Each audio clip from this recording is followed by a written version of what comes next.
Mm. Mm. Hello mga kapodrep, tara, snack tayo. Eto, so hinog na talaga siya. Kanina ko lang talaga bili. Ayan. Yeah. Tingnan natin kung sariwa siya. Kung maganda yung pagkahinog niya. Oh, very nice. Smells so good. Ayan siya. Burrito, avocado. Ayan siya. Bukas ko pa sana ito kainin para sabay kami ng anak ko. Nagutom. Gusto mag-merienda. Ayan siya. Isa lang kainin natin ha. Kasi yung dalawa. Bukas. Ayan. Hinog na rin ito bukas eh. Ayan siya. So, meron tayong gatas dito. Lalagyan lang natin siya ng gatas. Maganda rin ito lagyan ng biskuit. Kung may biskuit kayo. Yung katulad ng Marie. Yun. Sarap. Yan siya. Tingnan niyo. Oh, yan Kita ba? Yan siya.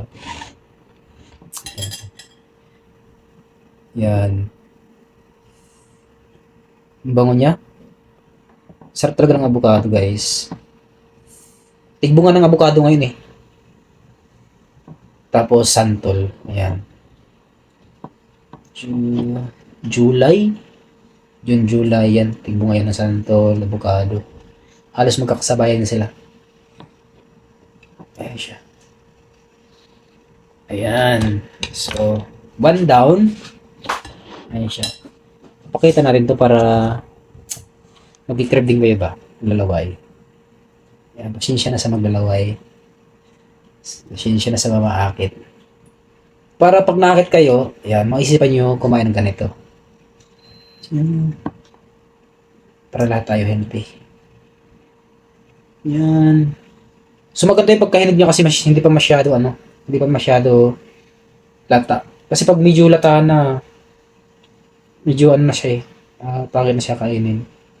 So gusto ko yung ganito, medyo tigas-tigas pa. Hindi naman masyado matigas. Sakto lang. Yan siya. Yan. Yung tipong pag kinakayod mo, nadadala siya. Yan. Okay. So, gagawin natin, lagyan natin siya ng gatas. May Milo sana ako. Sarap ito lagyan ng Milo. No? Yan o. Try. Yan o. Diba? Yan o. Sakto lang yung pagkahinog niya.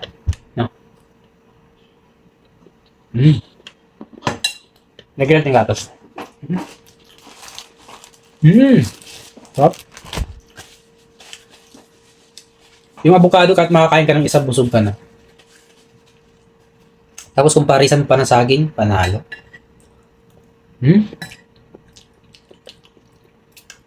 Ang sarap pag simpleng lasa lang. Walang halang ibang klaseng ibang flavor. Sarap.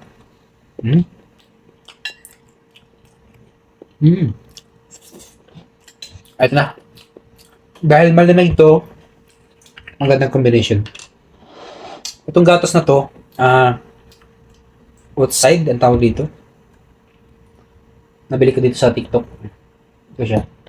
2 piraso to, yung isa, ubos na nakaraan. Ang laman nito, parang siya, parang, tawag dito? Malabo. Ibang klaseng gatas to. Tingnan nyo ha. So magbubuhos tayo, tingnan nyo. Ayun na. Medyo pagka siya may pagkalabo. Ayan siya. Ayan. Mabango. Tapos mabango yung gatas na to. So kung gusto mo rin itong tikman, yung link nito ilagay mo lang sa ating yellow basket dito. So dyan ka makapag-order ng ganitong klaseng gatas. Okay? Oat milk drink. Ayan. Tapos yung pinakaano niya, outside. Ayan. Barista blend. Ayan. Okay. So ito na. Dahil nalagyan na natin siya ng gatas. Tingnan niyo, papakita ko sa inyo. Ito na yung pinaka flavor kasi nilagyan na natin siya ng gatas.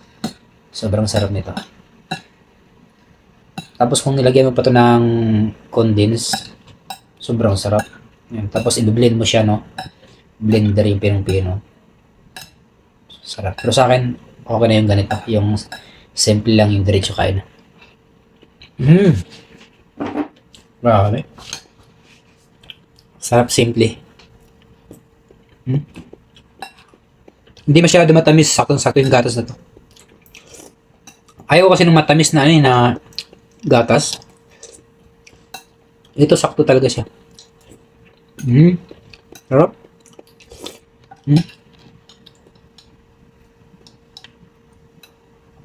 Diba? Medyo may pagka ano siya. Hindi siya, di ba yung gatas kadalasan puting-puti, ito hindi eh. Ano. So higop tayo para sa inyo.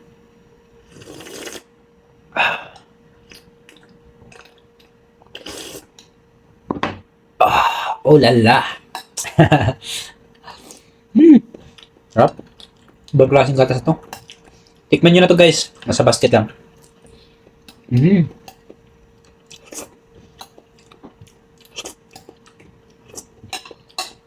Lagyan natin ng ibang, lagyan natin ng twist. Haluan natin sa akin.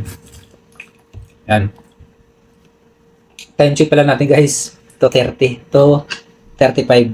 Diba? Nagising pa. Yan. Okay.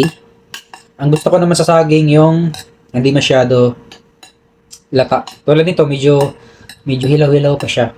Hindi naman hilaw total, yung medyo matigas-tigas lang. Ayan siya. Ayan na. Okay. So, tingnan natin. Test 8. Test.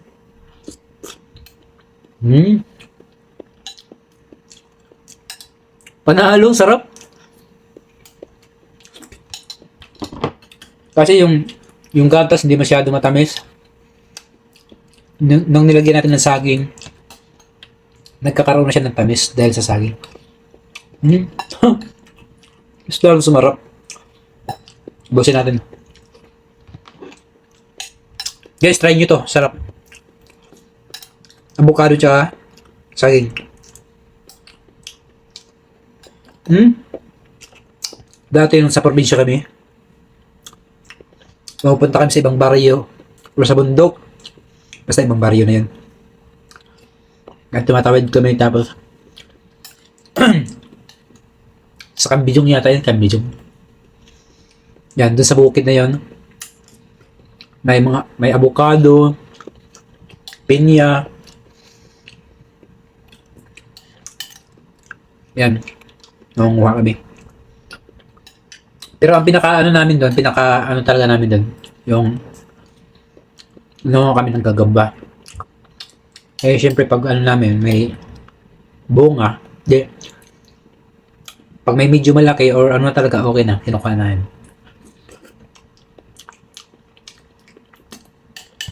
Kilala nyo ang nun.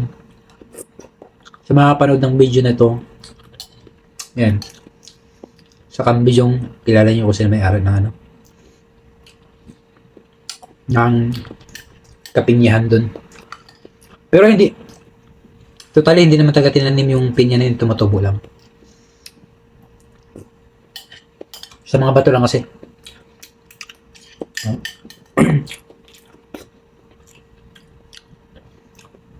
Kaya napadpad kami doon sa sa bato. Kasi naghahanap kami ng mga gagamba.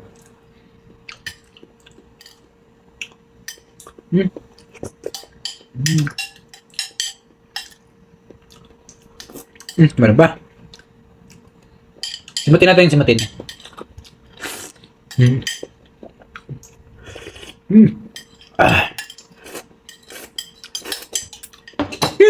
Thank you, Lord. So, bye-bye.